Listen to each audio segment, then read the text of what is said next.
Hi, Anne. How are you? Hi, Siddharth. I'm good, thank you. How are you doing? I'm fine, thanks to yourself. It's great to catch up with you. So, in terms of that, how has your journey been lately in balancing modeling and healing work? Yeah, so step one of that journey is moving to Gauteng. Mhm, So I'm situated in Gauteng now from KZN. And honestly, the journey's been very serious. I can't even say it's been fun. It's been very mhm, serious. Um, mhm, I found, I've changed a few things. I left the other place that I was modeling at, mhm, mainly because in terms of the whole healing and modeling journey, mainly mhm, because I had bigger things in mind, had other things in mind mhm, that I couldn't really get done. Just I'll say staying in one place, staying in my hometown as mhm, well.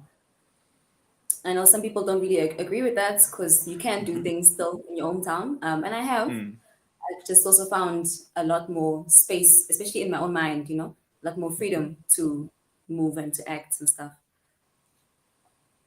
Okay, what's been the most fulfilling part of your work recently? I found both in the in two aspects of the modeling and with the healing aspects. I found with the healing that meeting people and I'll say taking my business to the next level. So my consultations with people, that part of having a relationship and dealing with people's psychology, and people with people's Mhm, spiritual aspects as well. That's been really impactful to me because I feel like I'm actually making a difference. I'm actually able to make some difference in people's lives. And Oh, then with the uh-huh. modeling, Mhm. yeah, with the modeling, I have found another agency. So doing work in that area has been great. And also, again, like I've said, having the freedom to do more in my personal business. Yeah, that's the biggest parts. Yeah. Are there any exciting projects or collaborations you're currently involved in? Yes. So, well, one that I'm most excited about is with the a modeling agency that I'm with. So I'm with the more like a TV and adverts kind of agency. It's called Foxstar. Wow. So that one I have some adverts loading, but Mhm, they say you can't really talk about them, so I'll just skip past that. But yeah, like that for one, like actually being able to mhm, see myself in the entertainment industry more and more is has been great. But something that I can talk very freely about is that I mhm, have this blog that I'm working with, mhm. and in that blog I speak about a lot of research topics. I speak about astrology and I speak about music and film and media. So it's mainly text based. It's mainly text based, and but really able to get my mind onto a piece of paper has been really freeing and calming for me. So it's been a great project that I'm working on right now. Hope it'll go far. How do you stay grounded and aligned while wearing so many hats professionally? Hey, and that's the thing. Hey, um, I've always been the kind of person of wanting, and I'm sure I've mentioned it in our previous interviews. I've always been the kind of person of wanting to do lots of different things. Mhm, Um, and dealing with the anxiety that comes from that or depression sometimes that comes from that, yeah, it's been pretty hard. But how keep myself grounded in that is it's almost like an internal satisfaction of knowing that I'm working on my goals, that I have good things that have come out as well. Like I have good, I think they're called like consequences. Not sure what the word is there, but I have good practical things that have come out of it that I can say, this is what I'm doing it for. So I can just continue doing it, knowing that I'm going to be getting these things out of it. So that's what keeps me, yeah, grounded. What's one lesson your clients or your healing practice have taught you lately? Um, they've, I'll say, especially with the people that I've been meeting and what we speak about, and this is kind of like a broad, abstract answer, but they've taught me a lot about having like making progress in one's life and creating one's life.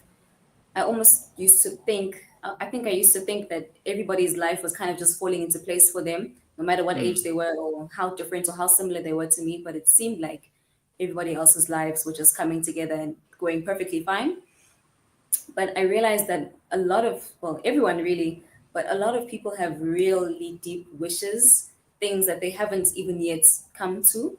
And they have things that they currently have that they've wished for, that they've wanted, that they used to think wasn't possible, but now they have, you know? So realizing that it wasn't just me who wanted new things or who wanted to create things from her life, it was everybody really that had wishes and wants and stuff. Okay, how has your modeling evolved over time, both creatively and personally? This one is, I think this one comes along with my personal developments in general about the things that I've wanted and how I want my life to look like. You know, looking at a young age and seeing my creative niches. Yeah, seeing my creative niches and seeing where I wanted to be in my life.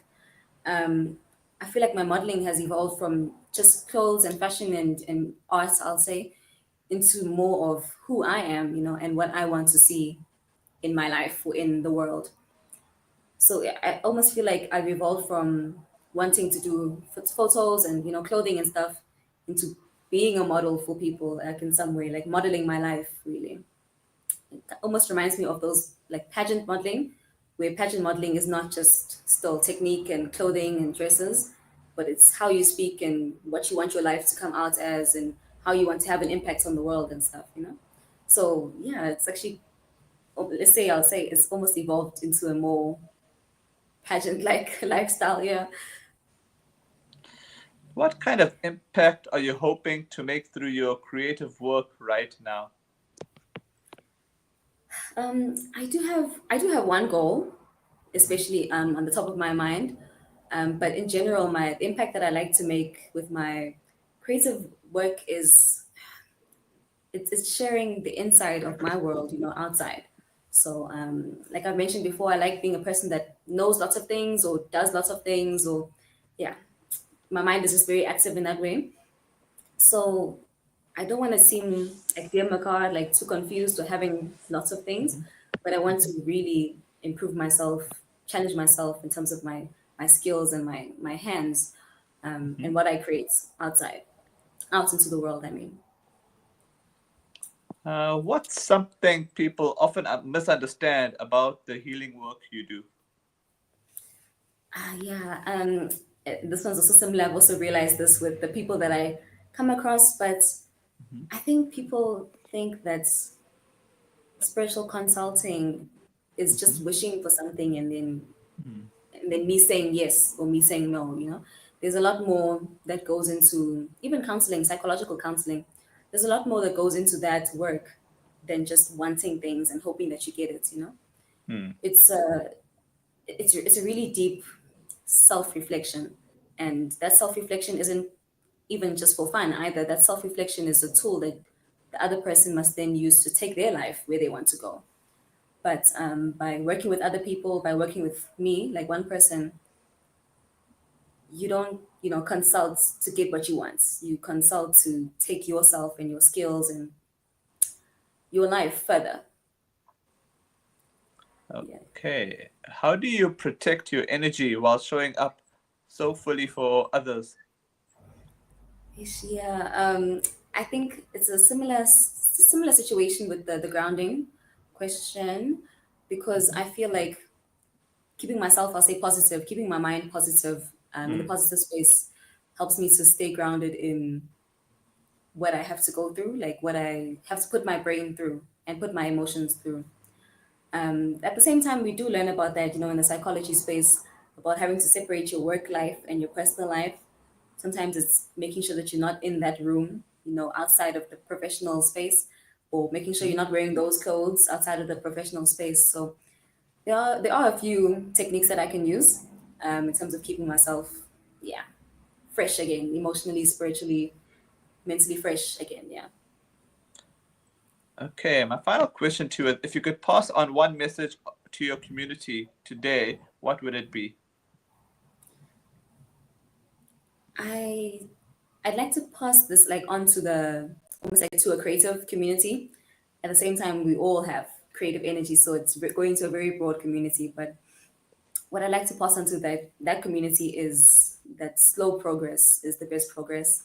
I can't even say where I wanted my life to be going in our first interview, Siddharth, but Hmm. I know that going forward in my life, it's about slowly bringing things together, understanding what's going on, like in terms of the information, like mentally understanding what's going on in my life, and then also having the mental skills, communication skills, thinking skills to bring those things together and then act on them as well.